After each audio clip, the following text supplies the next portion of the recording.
Энэ бяцхан жалыг хараач гинэн цагаахан шудрах сайн хүн болж өсөх байх. Байзаарай.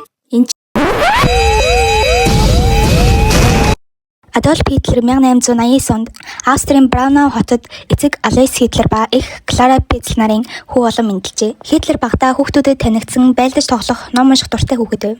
Гитлер амьдарч байсан Австри-Унгарын нутгийн нэг хэсэг нь нэгэн цагт Герман улсын холбоонд харьяалагддаг байсан бөгөөд тэнд амьдардаг байсан Хитлер өөрийгөө Герман хүн гэж үздэг байсан. Тиймээс эцэг Алойс нь Австри гарлаа дуртахад Хитлер эрс эсэргүүцдэг байсан бөгөөд Германы үндэсний үзлийг их бастан эцгийнх нь уур бухимдлыг ихээр төрүүлдэг байв. Эцгийн нас орсны дараа 16 наснда сургуулаа орхив. Ажилгүй гэртээ 3 жил налаад хөвцний эцэст ээжтэй баяртай гэж хэлээд гэрээ орхин Вена хот руу явжээ. Очоод арт скул шалгалт өгсөн ч тэнцээгүй байна. Удахгүй ээжийнхээ биеийг нь муудсан сонсоод буцаж очсон ч харамсалтай нөхөрхийн ээж нь бас л өнгөрчихдөг. Ингээд буцаад Вена руу яв. Эцгийнхээ хоёулыг нь алдсан тэрээр годамж нь гарч хорогдох байранд толгой хорогдож заримдаа бүр гадаач хонж явахдаа дөнгөж 20 гарч байлаа. Түүний фашизмын энэ хүчтэй итгэл үнэмшил хизээ тогтсон тодорхойгүй ч Венад байсан ихэд нөлөөсөн гэж үздэг.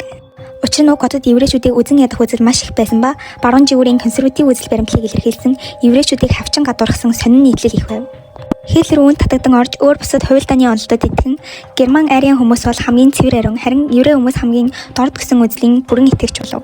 Түүний арьс өнгөний уг үзэл нь олон үндэстэн төвлөрсөн Австриасаа гарч Герман руу явхад хүргэсэн юм. Очсны дараач шууд бүх зүйл өөрчлөгдсөнгүй. Орон гэргүй хэсэг тэнүүжилсэн бөгөөд 1914 онд дайнд сайн тураараа татагдсан байна. Дайны үед хамтран зүтгэгчтэйгээ ах トゥ найз нөхдийн сайхан харилцаатай болсон бөгөөд хожим нь дайны хүнд хэцүү гэж тооцвол энэ үе нь амьдралынх нь хамгийн сайхан үе байсан гэсэн байдаг. Хитлер маш зөрөгтэй цэрэг байсан бөгөөд Германы цэргийн шагнал хүртэл авч амжсан. Гэвч 1916 онд хөлөндөө хүнд шарах авснаар Герман руу буцжээ. Ийхүү эмнэлэгт эмчлүүлж байх хугацаанд нь дайн дуусч Герман бууж өгч ялагдсныг сонсов. Герман улс дайнаас 800 сая долларын хохирол амсч 100 мянган цэрэг алдсан байв. Өөрийнх нь хайртай Герман улс хүч нэр төрөө ийхүү алдсанд Хитлер коммунистууд еврейчүүдийг буруутган Германыг ялалтанд хүрэхэд саад хийсэн гэж үзжээ. Хитлер шууд л армиасаа гарч German Workers гэх фашизмыг хүчтэй дэмждэг намд нэгдэв. Түүний гайхалтай ярианы ур чадвар намын удирдагч болон дэмжигчдийг албааруулж тэрээр маш хурдан намын өндөр албан тушаалд хүрч чадав.